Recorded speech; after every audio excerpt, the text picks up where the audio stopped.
नमो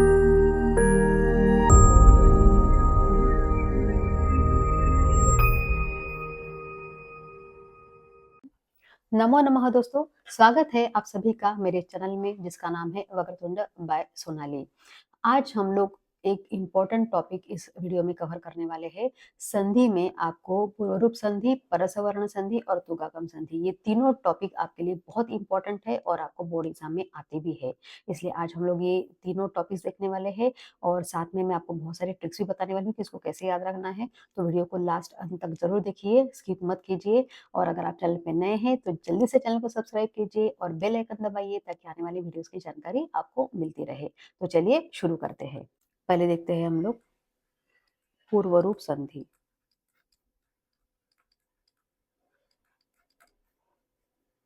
पूर्वरूप संधि में यदि पद के अंत में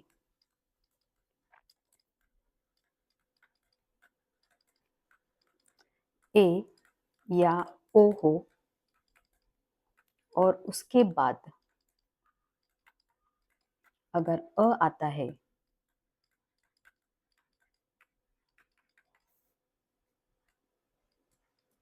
तो अ को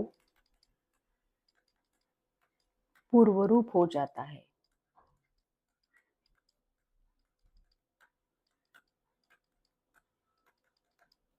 इसके एग्जाम्पल देख लेते हैं हम लोग।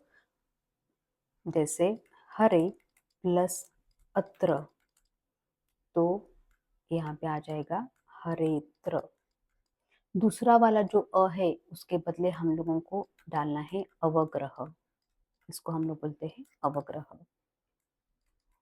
एक और एग्जाम्पल देखते हैं ओ का, प्रभो प्लस अत्र, तो यहाँ पे आ जाएगा प्रभोत्र। तो इस तरीके से हम लोगों ने अभी पूर्वरूप संधि देखी। अभी हम लोग इसका एक वर्कशीट सॉल्व करने वाले हैं। संधि विच्छेदम व कुरुत, तो ग्रामे प्लस अपि, तो यहाँ पे आंसर आ जाएगा ग्रामेपि। अ के जगह हम लोग लिखेंगे अवग्रह, यानी एस के जैसा जो साइन होता है उसको हम लोग बोलते हैं अवग्रह। नेक्स्ट है कृतज्ञो प्लस अस्मि, तो यहाँ पे हम लोग आंसर आ जाएगा कृतज्ञोस्मि। तो अ के बदले हम लोग लिखेंगे अवग्रह। वने प्लस अस्मिन, तो यहाँ पे आ जाएगा वनेस्मिन।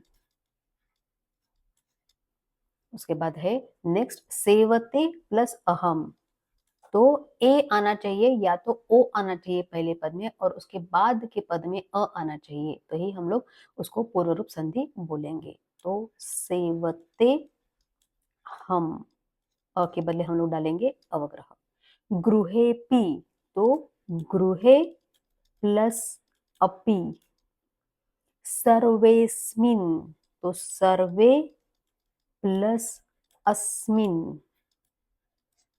उसके बाद है त्यागे पी, तो त्यागे प्लस अपि।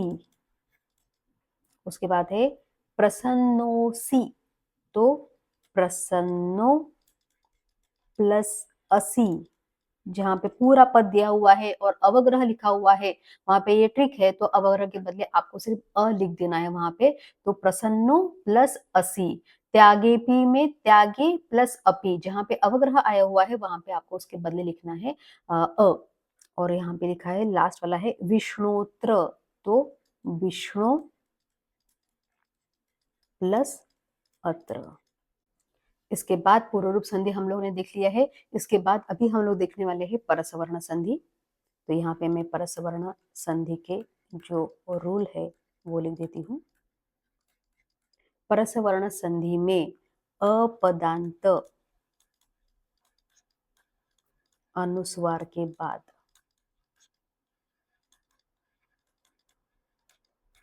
किसी वर्ग का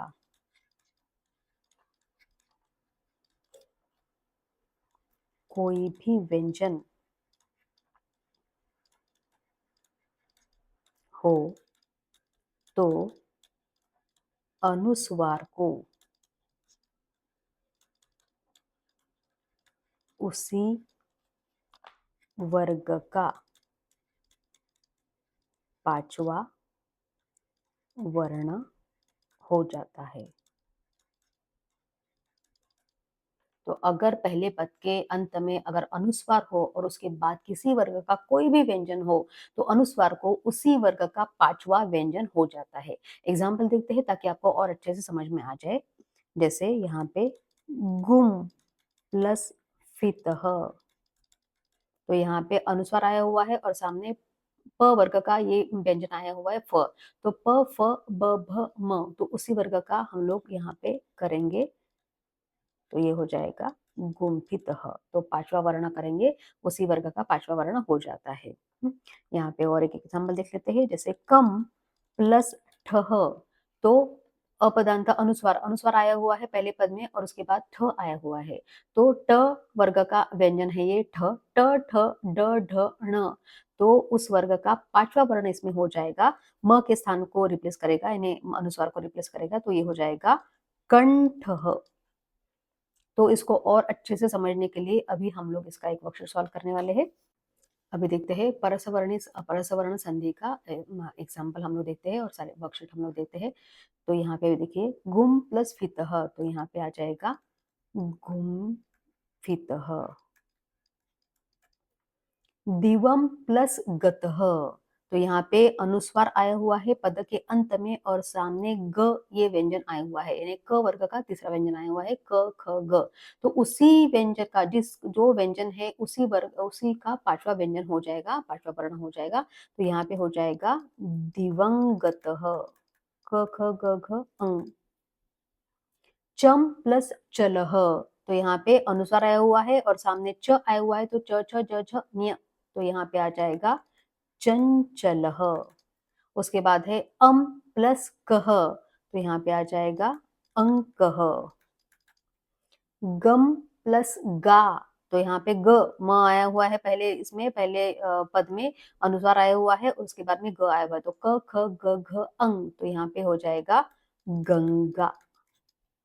अम प्लस गह, तो यहाँ पे आ जाएगा अंगह।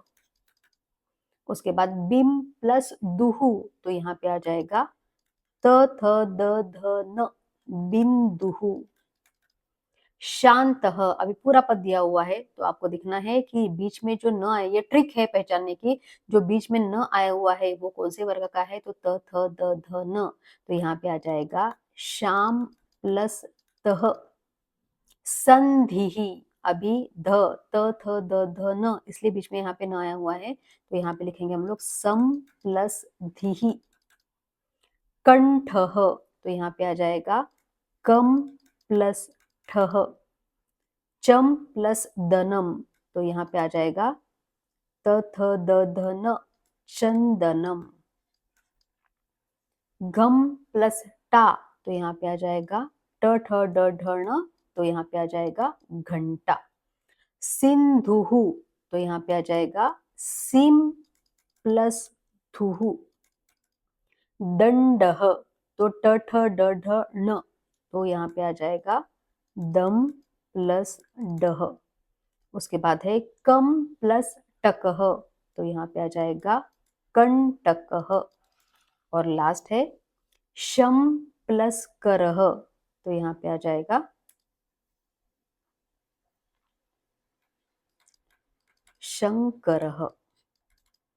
तो देखा आपने कितना आसान है। वर्कशीट सॉल्विंग के बाद आपको और अच्छे से पता चल जाएगा कि इसको कैसे सॉल्व करना है। अगर पूरा पद दिया है तो उसको ब्रेक कैसे करना है, और अगर ब्रेक करके दिया है तो उसको पूरा पद कैसे बनाना है। तो आपको इसमें इतना ही याद रखना है कि अपदांत अनुस्वार पहले इसमें आता ही, पूर्व पद में आता ही आता है, और उसके बाद अगर किसी भी वर्ग का कोई भी व्यंजन हो तो उसी वर्ग का पांचवा व्यंजन वो बन जाता है। नेक्स्ट हम लोग देखने वाले हैं तुगागम संधि। तो इसमें यहाँ पे रूल में लिख रही हूं, यदि ह्रस्व स्वर के बाद छ वर्ण हो तो उसके पहले च को उसके साथ जोड़ा जाता है,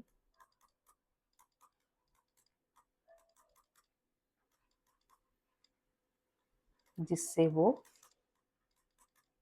छ रूप बनता है।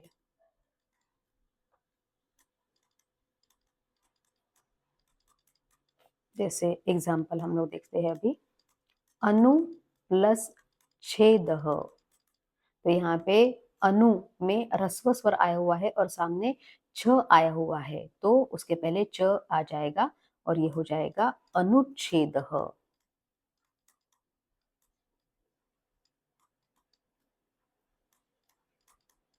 संधि प्लस छेदः, तो ये हो जाएगा संधिच्छेदः।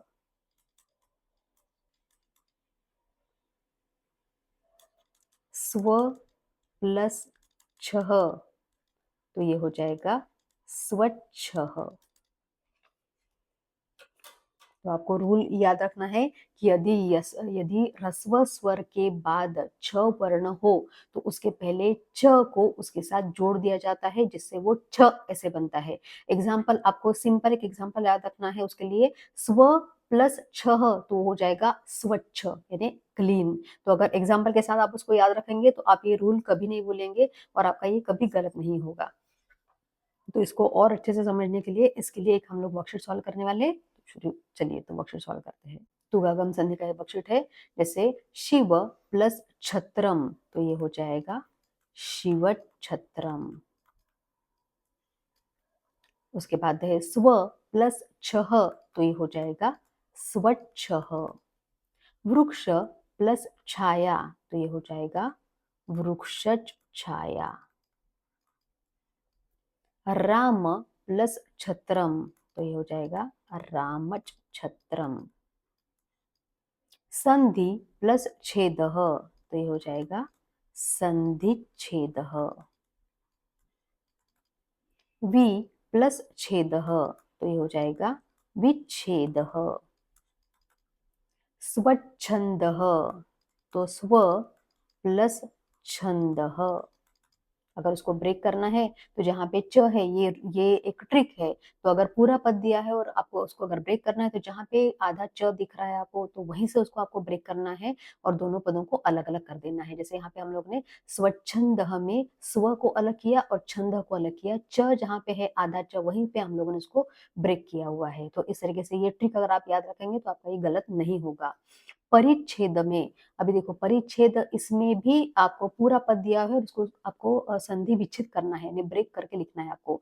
तो यहाँ पे हम लोग लिखेंगे परि और बीच में जहाँ पे च है वहीं पे हम लोगों ने काटा है और उसके बाद हम लोग लिखेंगे छेदः। उसके बाद है तरु छाया, ये भी पूरा पद दिया हुआ है, उसका आपको संधि विच्छेद करना है। तो यहाँ पे हम लोग लिखेंगे तरु प्लस छाया। एकट छत्रम, ये भी पूरा पद दिया हुआ है और इसमें भी हम लोग को ब्रेक करके लिखना है। तो यहाँ पे हम लोग लिखेंगे एक प्लस छत्रम। उसके बाद है परि प्लस छेदः, तो यहाँ पे छेदः लिखा हुआ है यहाँ पे, तो बीच में च आ जाएगा यहाँ पे छ के पहले, तो ये हो जाएगा परिच्छेदः। यस्य प्लस छाया, तो ये हो जाएगा यस्य छाया। अनु प्लस छेदः, तो ये हो जाएगा अनुच्छेदः। उसके बाद है कृष्ण प्लस छत्रम, तो ये हो जाएगा कृष्ण छत्रम। उसके बाद है गज छाया, तो ये हो जाएगा गज प्लस छाया। और उसके बाद है तरु प्लस छाया, तो यहाँ पे पूरा पद लिखना है, तो छ के पहले च आ जाएगा, तो ये हो जाएगा तरु छाया। तो वर्कशीट सॉल्व करने के बाद और ये सारी ट्रिक्स अगर आप याद रखेंगे तो आपका ये जो टॉपिक है ये कभी भी गलत नहीं होगा। तो वीडियो पसंद आती है तो ज़रूर आप लाइक कीजिए, शेयर कीजिए अपने दोस्तों के साथ और सब्सक्राइब करना तो बिल्कुल मत भूलिए। मिलते हैं नेक्स्ट वीडियो में, तब तक के लिए पुनर्मिलाम।